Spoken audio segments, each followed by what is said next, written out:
Welcome to the Makom Israel Teachers Lounge podcast, where we connect students and listeners to what's happening in Israel and give you insight behind the headlines. I am your host, Michael Utterberg, here as always with co-host Alan Goldman. Hi, Alan. How are you? Good. Thank God, Mike. How are you? All right. Still under house restriction. However, we have a very important remote guest, even though we're doing this all on Zoom. Haviv Rettig Gur has agreed to graciously join us. Hi, Haviv. Hello, thank you for having me. Wow, we really appreciate, especially in the middle of a tense political moment, we feel we're very appreciative that you're taking the time to talk to us. I don't even know where to start. Like, how do we say what we're up to now? Do we try to go over the past crazy week in Israeli politics? That's going to be our topic. Go ahead. Yeah, I think we should do a little bit of an overview of how we got to where we are and then get into the craziness of today, of the last hour. Yeah, it's a crazy hour. We're recording this Thursday evening around 4:30. Who wants to do the summary of what we're up to and how we got here? Alan or Haviv? Alan is the teacher, Haviv is the political. Not me. Okay. I don't know. Summary of how we got here. So if you remember that Israel is still in its coalition stage of the election, meaning, again, after the election, there's a time period where the party that is most likely seems to be able to form the government gets the chance to do that. That was given by the president to Benny Gantz, the head of the blue and white party, Kolavan, because he was able to get 62 Knesset members to back him to head into those coalition agreements. Okay, and so we're in that time period. During this crack to form the coalition, Benny Gantz. Now, in all of this came a brouhaha over the chair of the Knesset, which has been held as it was from the previous Knesset, the previous Knesset, which is a Likud. One of the main players in Likud, Yuli Edelstein, is the chair of the Knesset, or speaker. What is of the that Knesset, job? Sorry, speaker of the Knesset. What is the speaker's job? He sets up, or she sets up, the agenda of the parliament. Basically, they get to decide what the parliament talks about, and it's pretty, but and he's generally seen as someone who's done a good job at it. He's been holding that position, I think, 7 years or so, something like that. And as we've, the Likud has been in power, and this week, and one of as we've spoke, I think, on another previous podcast, one of the important things that he gets all to determine what committees get voted on, when the committees get sent up. One of the important committees is is whether they'll be able to pass a law that prevents a indicted Knesset member from becoming prime minister, which is clearly a power struggle against the sitting prime minister, Bibi Netanyahu, who has been indicted and is supposed to go on trial, which has been delayed because of the coronavirus emergency. Anyway, so if I'm hopefully being clear, Gantz was given the position to hold the coalition. Right. Yuli Edelstein is the speaker, and from the Likud. From the Likud, and there's a crisis because what the blue and white and the other parties decided to do was basically replace Yuli Edelstein with a speaker from their own party, from their own side, which would give them control over the agenda of the parliament and these committees and the ability to pass all kinds of laws, even before the government is formed. And this is a procedural gray area?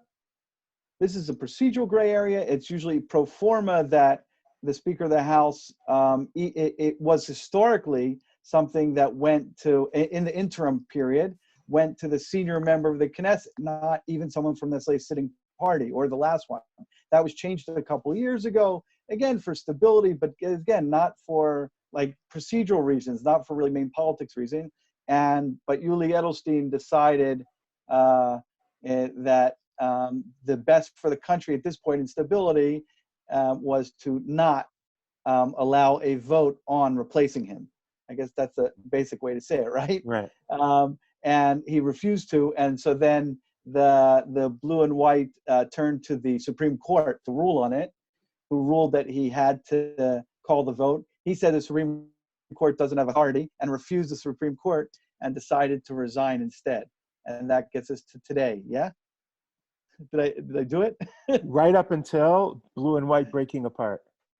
And then we get to today, blue and white, that through negotiations, but I think we'll get more into this with Haviv also, through negotiations of politicking, trying to form the government, blue and white, has the head of blue and white, Benny Gantz, has decided to run to be the Speaker of the House himself and to discuss with potential keeping the unity government talks going, which has been happening, and potentially also breaking up blue and white party because some of his partners don't want that to happen, a unity government, such as Yair Lapid.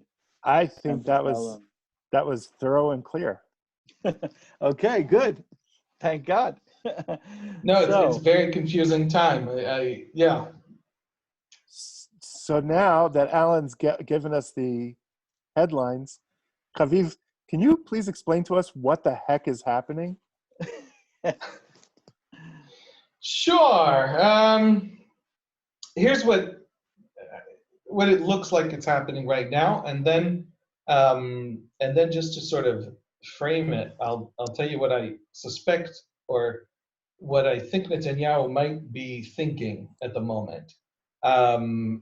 Benny Gantz is going to be the Speaker of the Knesset, or at least the interim Speaker of the Knesset, taking the position away from Likud, from Yair Lapid, from Blue and White, who were Blue and White as a unified coalition, wanted to appoint Meir Cohen of Yesh Atid.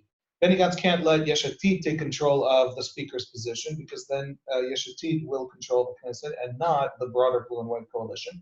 And then if he breaks away from Blue and White, then he won't have the Knesset and he won't be able to pass votes in the Knesset, and any government he might lead in the future or immediately will be unstable.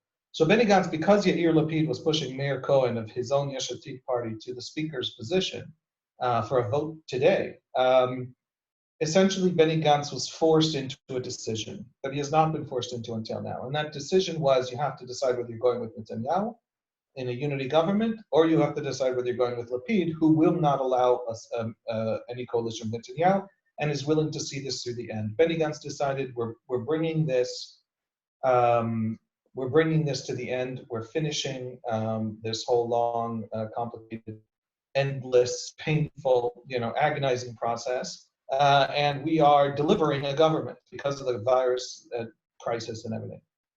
And he did it by choosing Netanyahu. Now, it looks like. It makes sense to choose Netanyahu. Netanyahu brings with him a 58-seat coalition. Netanyahu gives him a much, much larger base. And he can, because Netanyahu is so desperate, now that he's losing the speakership position, he doesn't want to be prime minister without holding the speaker. And he can't imagine calling a fourth election in the middle of the virus crisis.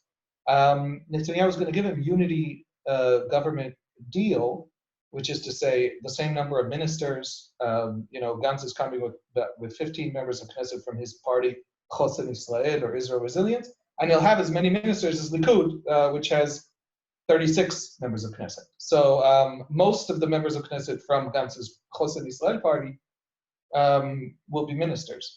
So Gantz gets a lot, allows a government to be formed, and gives up the dream of the center and center-left and Arabs and Lieberman and all this strange coalition to topple Netanyahu and be rid of him.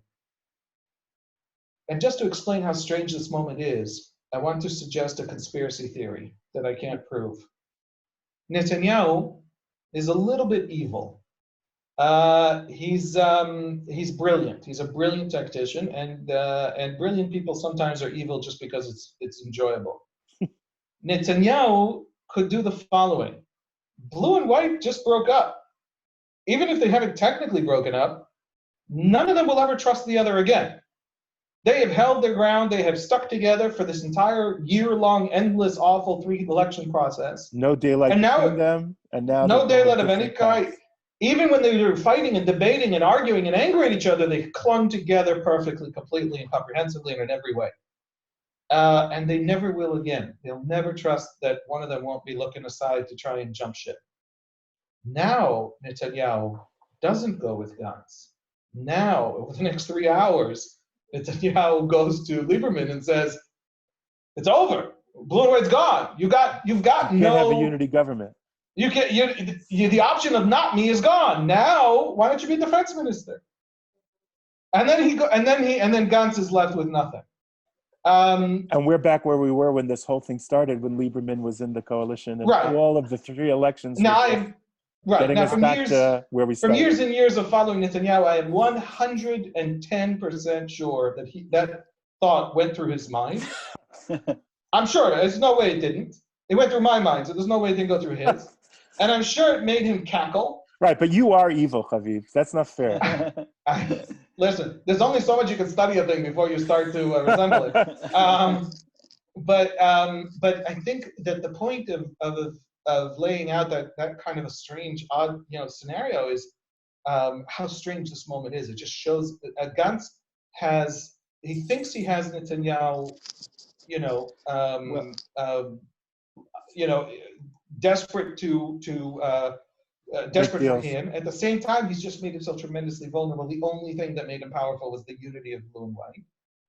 Except that now he does have the Speaker of the House. He does control the Parliament, which could control votes on Netanyahu's ability to. Only once he's voted in. He's not voted in. Yeah. No, I'm saying once he's voted in. Also, you topple a speaker with 90 votes. Can Netanyahu put together 90 votes without Gantz? But in these hours, Gantz is desperately vulnerable, and I don't know that Gantz understands it. He's not Can quite I make a counter pitch? Yeah. To your evil conspiracy theory, can I do like that's the devil on one side, I'd be the angel on the other side, making the angelic conspiracy theory? It's less fun, but sure. Much less fun, but it could be that all sides are seriously saying this is a time of real crisis, and the instability and the lack of cooperation that we've displayed in front of the Israeli people at a time when people are locked in their homes and feeling unnerved. Maybe it's time to just come up with a solution for stability, and let's put the politics aside. And if that means I'm vulnerable, I'm vulnerable. But we're not going to take advantage right now of each other's vulnerabilities. We're going to put our politics aside, and we're going to work together to make something that will keep, not to switch horses in midstreams, that keeps a level of stability, but still allows the new players in a productive way after all these elections. We're not resetting to ground zero. We're not getting everything we want. We're creating something stable that'll allow us to continue.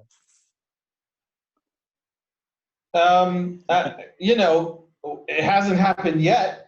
They've managed to go an awful long way down this rabbit hole without it. They managed to shut down the Knesset for 2 weeks while no state budget and no social workers and nothing was moving properly. And the whole corona crisis was exploding around us. And no committees were watching the government's emergency powers. The government has now been tracking us all for a couple of weeks now. And there's been no subcommittee. What does that mean, the government's tracking us? The Shin Bet was ordered by the government last week to start tracking all of our movements, everyone in Israel. And it has this specific technology that can track cell phones very, very carefully and closely and with very complex databases. It built out this massive cyber division over the last decade. And it's used under close supervision of the Knesset Subcommittee for Clandestine Services and some other agencies, and the Prime Minister's Office Ombudsman and other agencies. And it's used for counterterrorism. It's used to track if there's any theory that there's some terrorists walking around somewhere, then it's used to zoom in on them. And it's one of the reasons that Israel has been able to just locate whatever terrorists they need to assassinate somewhere in Iraq. So they have these cyber abilities. They're treating us essentially like cyborgs, treating our phones as part of us, and they track us by where our phones are. They track us by where our phones are, but they also have data that tells them who people we are usually with are and where they are. So in case we leave our phone at home, they can still take a pretty good guess at where we are. That is, the government has ordered the Shin Bet to apply that to all of Israel's citizens in order to track who has been near people who have the virus, and in order to enable the health ministry requested this. These are emergency powers. The government right now has the right to legislate without the Knesset. Unbelievably, unheard of, unprecedented things are happening in Israel. The economy is tanking. 500,000 people lost their jobs. Families are not able to pay for their groceries. And Yuli Edelstein was preventing the Knesset from forming the finance committee to set up a new budget to take care of some of these people. And the Foreign Affairs and Defense Committee, which has to form the subcommittee to oversee, that tracking system. And he's been just freezing everything in place for the last, whatever it was, 9 days. Now health suddenly, crisis, economic crisis, expanding role of government into our civil rights, an emergency crisis. Government civil rights crisis, and none of it has driven them to do so yet. Let me concede that it's possible that Benny Gantz, who I think is that decent person and thinks of himself as a, however you translate the word mamlachti, believing in the dignity of officialdom and, state agency authority. An institutionalist? Institutionalism. Establishmentist? I think Benny Gantz is a believer in institutions and is a believer in self-limiting and in dignity and in politeness and in all of those things as fundamental to politics. And I think some of this might be, frankly, that he has concluded, he thinks Benjamin Netanyahu is awful. Benjamin Netanyahu would sell his mother, for his seat. I think he's started to conclude that Yair Lapid is the same. Because a lot of what has driven this freeze has been that Yair Lapid insists on legislating Benjamin Netanyahu out of power. Legislating constitutional amendments to push Benjamin Netanyahu out of power, which is something that Yair Lapid and Blue and White have promised in the campaign. They're going to pass laws that an indicted member of Knesset can't be prime minister. It's not a crazy idea. An indicted member of Knesset can't be a cabinet minister right now. Right. But it's a constitutional change, and there's a long-standing tradition in Israel that you change electoral law and you change the constitutional sort of framework of how we run our politics with a delay. You don't change it for today. You change it for 2 elections down the road so that you're not passing major changes to the electoral system just to get that one guy out of power. Blue and White has decided that's what it's going to do, and I think that kind of, no holds barred, take no prisoners, aggressive changing of the norms, exactly, is something that Gantz now sees in Lapid and in Bibi. And if both of them are these types, might as well form a unity government. Can I ask you a side question in parentheses? Why is it that a minister of Knesset under indictment can't serve, but a prime minister can? Why is the law that way? Like, why is that a loophole that needs to be closed? Why if the prime minister is a minister? The answer is there's a simple answer and there's a sort of a big constitutional answer. The simple answer is in the 1990s there were 2 ministers from Shas, Pinchasi and I think Pinchasi was a deputy minister and was it Aryeh Deri himself? It was Deri. So there was a Supreme Court decision on them, a High Court of Justice decision on them that said that if they're indicted, there is a problem with them serving. What? Alan thinks that maybe it wasn't Deri. I mean, he certainly ended up in jail. It was 2 people from Shas, and it was in parallel with Deri's corruption trial. It might have been Deri himself. I don't remember exactly, but it's called the Pinchasi decision, so everybody knows Pinchasi was involved. Right. But the Supreme Court said that an indicted person should not be cabinet minister, especially when you get to places like the Justice Ministry, where it's the minister overseeing the investigators of himself. And that has been a standard set by the court without any law since then. In other words, it's just become sort of common law, so to speak. Hanegbi, Avigdor Lieberman, Aryeh Deri himself. Again and again, we've seen indicted ministers step down. Now, a minister is not a significant position in Israeli law, but a prime minister is a very significant protected position. You have to get a prime minister into his office, you need a Knesset majority. A prime minister has the power, has tremendous powers, and they're very, very careful not to allow a prime minister. The law itself is very careful to protect a prime minister and also to make it very difficult to become prime minister, so that a prime minister really reflects, the popular will. And so there are more protections to the prime minister against other branches of government, including the judiciary, etc. So under explicit law, under the actual law, basic law of the government, which is the closest we have to a constitutional statement about how this works, the prime minister has to have been convicted in the final appeal in order to have to step down. Just so that a judiciary can't, prosecuting attorney from some district office can't file an indictment and knock the prime minister out of office, which can happen in theory, at least for a cabinet minister. So that's why a prime minister is not required to step down. And they would change that. Now, that's a fundamental constitutional change, which is fine, which is great. Not having an indicted person as prime minister is arguably a good idea. But it does come with risks also. It comes with risks because you can get indicted and, not all trials end in convictions. And that should remove a very popular and very capable prime minister from power. Because why, right? Well, you need to protect the prime minister from other branches of government and from people willing to play other branches of government. Every prosecutor in this country who can file an indictment should not have the power to bring down a prime minister. And I think that everyone agrees with. Well, what would this constitutional change mean? Would it change that? The idea that it's happening now just for Netanyahu makes it, I think, less legitimate, not just unwise, but illegitimate. You want to pass it, pass it. Have it applied to the next prime minister. You don't have it applied to this one. Every change we've seen in Israeli electoral law, the raising of the electoral threshold from 1% to 2% to 2.5% to 3.25%, all of these changes to Israeli law, campaign finance changes. There used to be that you would fundraise for your primary campaigns in parties that had primaries. You no longer are allowed to fundraise. All primary campaign financing is government campaign financing. When the Knesset passed that rule, it didn't pass it for that group of members of Knesset. It passed it for the following cycle. It makes these improvements not useful for political gain. It makes for immediate political gain. Now you know that it's really to fix the system and not for a short-term political gain. Exactly. And here it's not targeting your opponent. Exactly. And here it's explicitly to target your opponent. We've never seen an electoral law change like that. So that's on the sort of anti-BB side of trying to change the norms, which you wrote about in your recent article about how now long-standing norms are clearly changing. So as we mentioned, that a lot of the spark this week in the discussion until about an hour ago was the Yuli Edelstein, Speaker of the House. How's that also trying to change a norm? The Speaker of the House and the fight between Yuli Edelstein and the Supreme Court and what's going on there from you could say the right-hand side, the pro-BB camp. Right.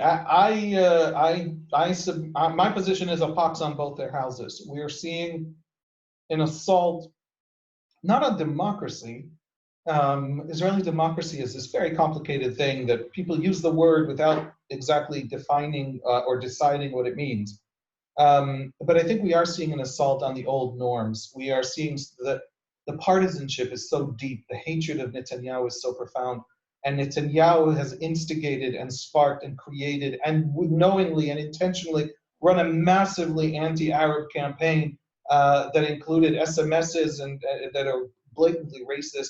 I could show you. He himself won't say blatantly racist things, but his party funded an SMS campaign that was, and putting cameras and polling stations. And just Netanyahu has tried to create incredible partisan anger and rancor and rage. And we've seen it happen on all sides, and that has sort of left in the dust all of these rules. So Edelstein, as an example, what you mentioned about the interim speaker, it's really important to grasp that when Edelstein froze the Knesset in the sense that he would not let the plenum meet and vote on replacing him, which the plenum wanted to do, but also on forming committees that could pass budgets and help the people affected by the virus and help with the crisis and oversee the emergency powers of the government, which are unprecedented. When he did that, he was claiming that the interim speaker of the Knesset has the powers of a permanent speaker. Now, the interim speaker is a very, very technical position, and it's a position that only exists for a very short period of time. Most Knessets, it's for a couple of days, sometimes a few hours. The longest that one has ever served until Edelstein now was, I think, 30 days. And the goal of an interim speaker is that you have a swearing in. There's an election. Within a few days of the election, usually just a couple of days, the new Knesset is sworn in. And then someone just literally has to sit at the podium for the first meeting, or the first 5 meetings, just while we set up the arrangements committee and just start assigning, jobs and figure out what happens. And that is the interim speaker. Now, tradition and universal agreement, and it has never not been true, even though it's not written in any law, that the interim speaker does nothing. No interim speaker has ever done anything. So much so that until 2016, from 1949 with the election of the first Knesset until 2016, 4 years ago, the interim speaker wasn't even elected. It was the longest serving member of Knesset automatically became interim speaker, regardless of the party. It didn't matter if he was from some 3-member tiny little party, because the interim speaker had no powers. It's essentially symbolic for the moment, so it doesn't really matter who does it because they're not going to do anything anyway. It's a technical placeholder. Now, that technical placeholder is what Yuli Edelstein has been since May of 2019, because there hasn't been an election for a permanent speaker. And even then, he was just elected speaker. He had been interim from the April election. Right. So for the very first time in Israel's history, we've had an interim speaker for 10 months. And Yuli Edelstein decided that he has the power to set the agenda just like a permanent speaker does. Now, nowhere in law does it say he doesn't have that power. Nowhere in law does it say he does, but his title is speaker, and the speaker does have the power to set the agenda. So he decided he has the power to set the agenda. And that broke all the rules. It just broke all parliamentary rules, and he did so in the middle of this emergency. And he did so, in a way, and he didn't even explain it to anyone. He just decided no one can meet. And Blue and White has a majority, has an agenda.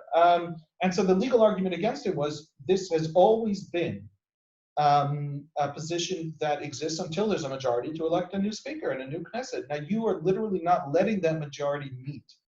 Do you even have that right? And the Supreme Court said that the High Court of Justice, which is the same judges but a different institution, said you don't have the right, once a majority forms in the Knesset, to prevent it.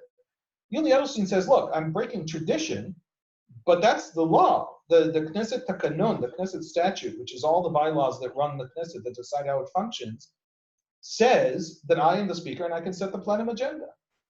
Now, if that's the law, that's the law. You don't like it, you don't like me, that's your problem, but it's still the law. What right does the court even have to intervene? So there are two very interesting and important, and I hate to say it, but I think both sides are convincing, even in their legal argument.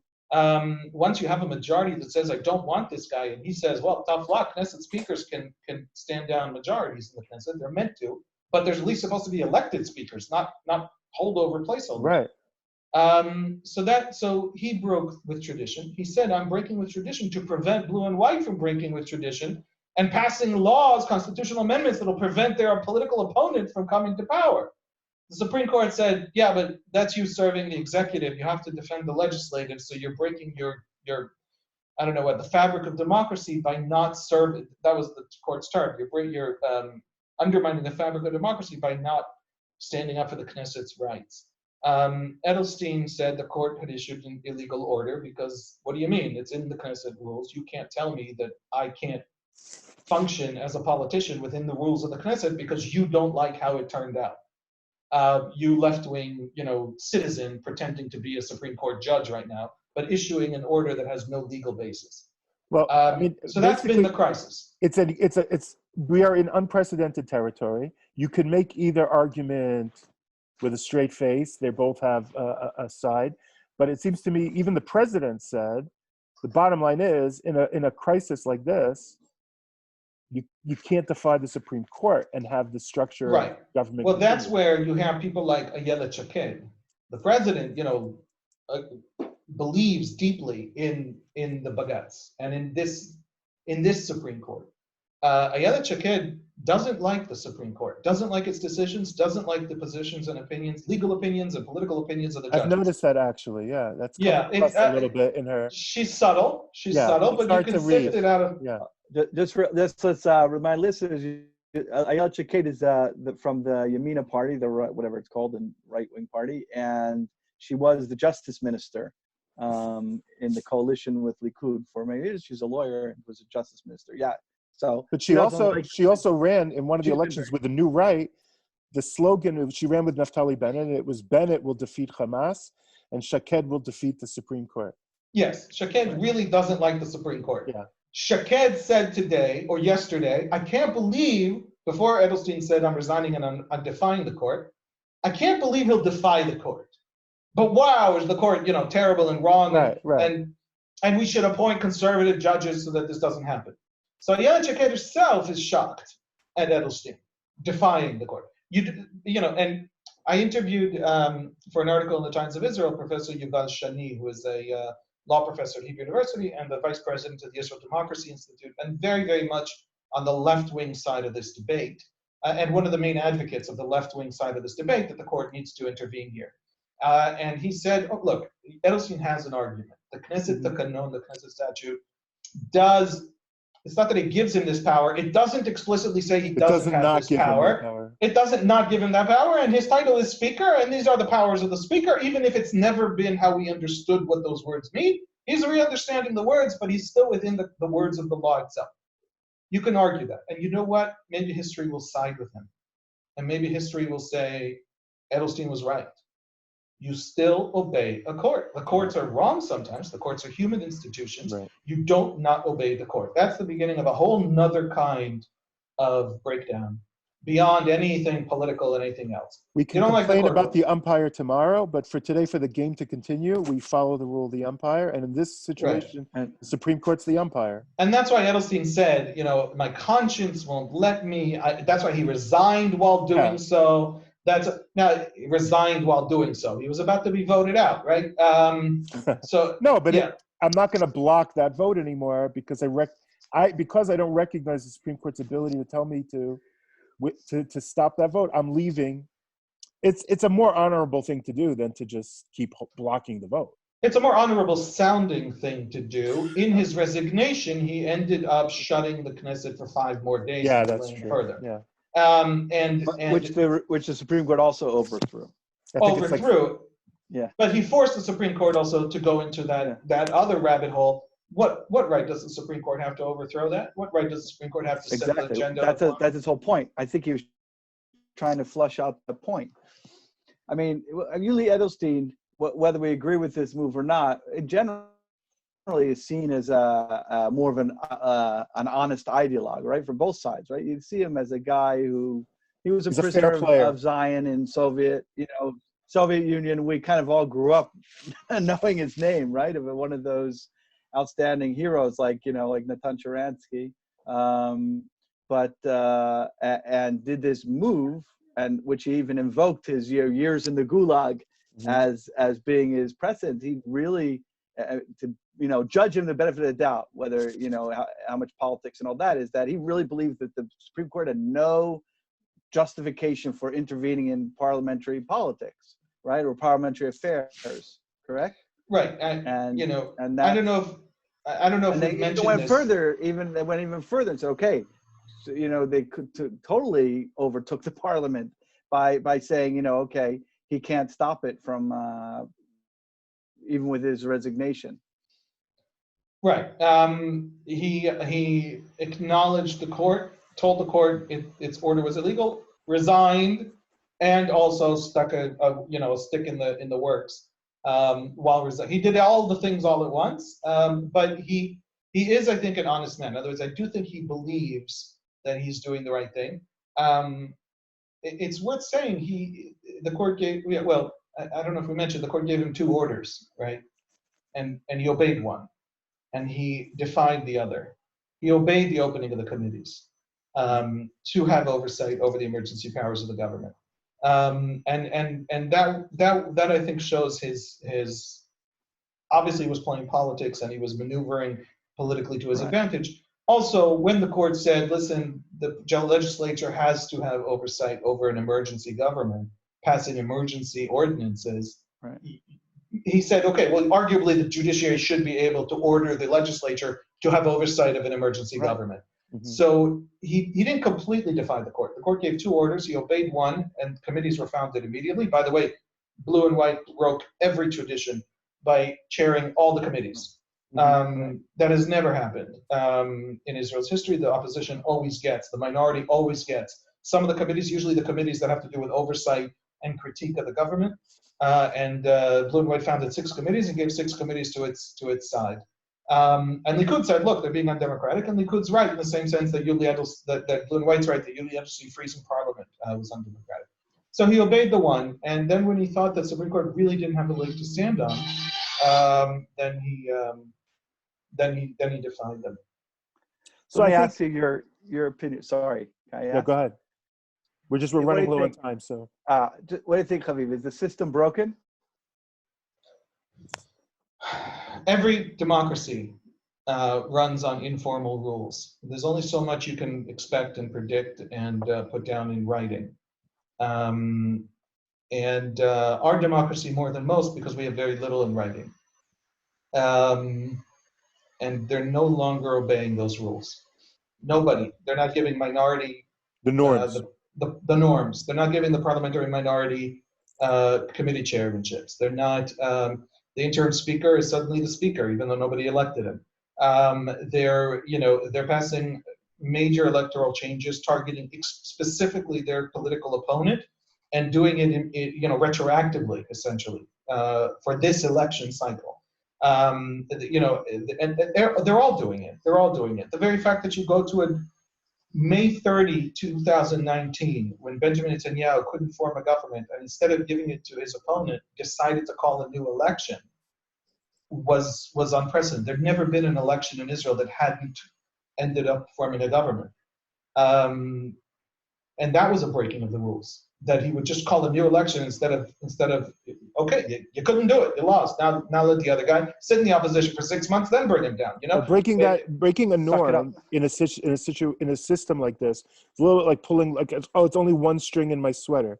Once you break this norm, you're really pulling the whole fabric of how it works together.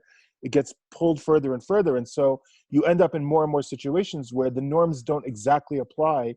And so we're charting new courses all the time. You're spinning out of control.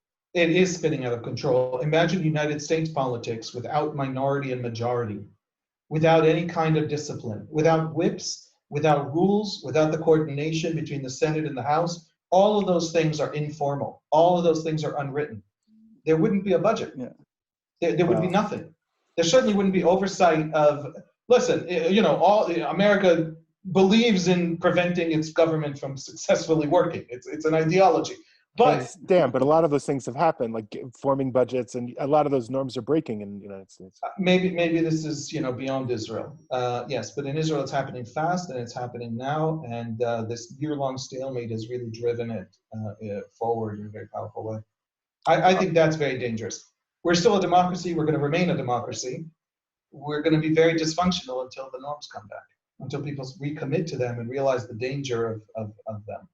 You would have thought that a crisis would have helped people realize that right away. Well, an hour ago, we saw Gantz make a startling move. That might be the crisis asserting itself and the norms coming back. Gantz is a decent person. Everyone who's ever known him agrees, including Benjamin Netanyahu.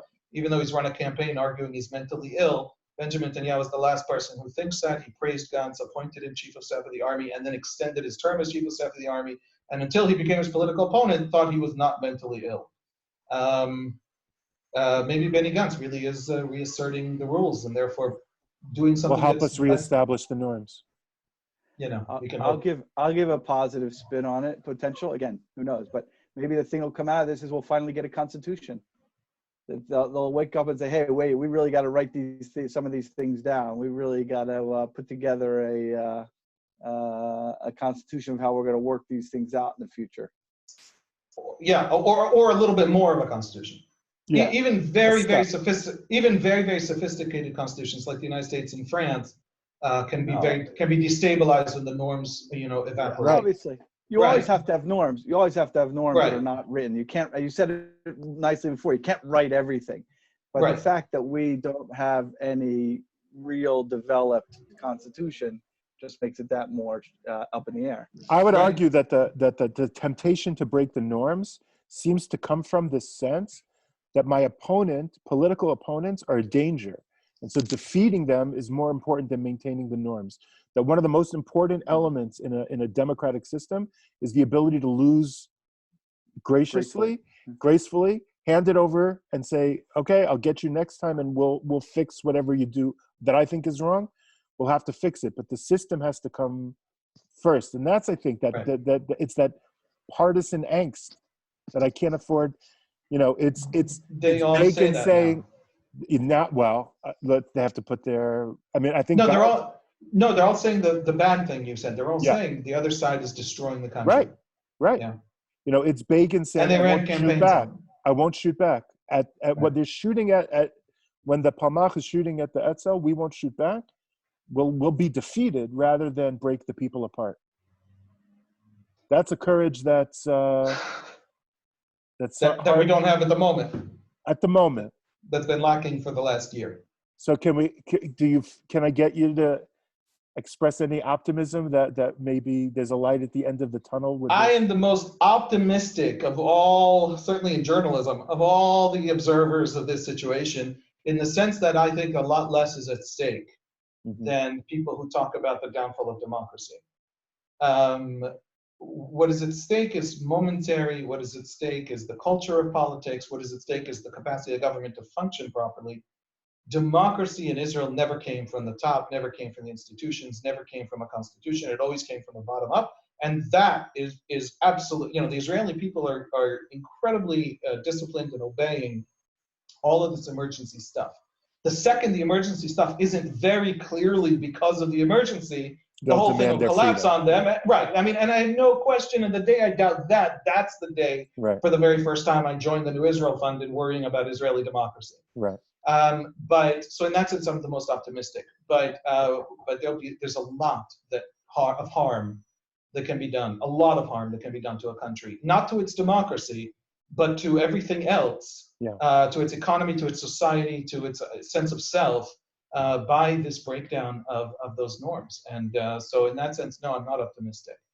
We're going to be okay, but it's going to be a bad time until we reclaim, those basic norms of decency that we used to used to run. Well, as Alan pointed out last week, after the Black Death came the Renaissance. Like sometimes we have to go through these traumas to build better systems afterwards, and so that may be. Hopefully, that's what we're going through. Just as with the coronavirus, maybe the world will learn to be more aware of its interconnectedness and build better systems of taking care of each other.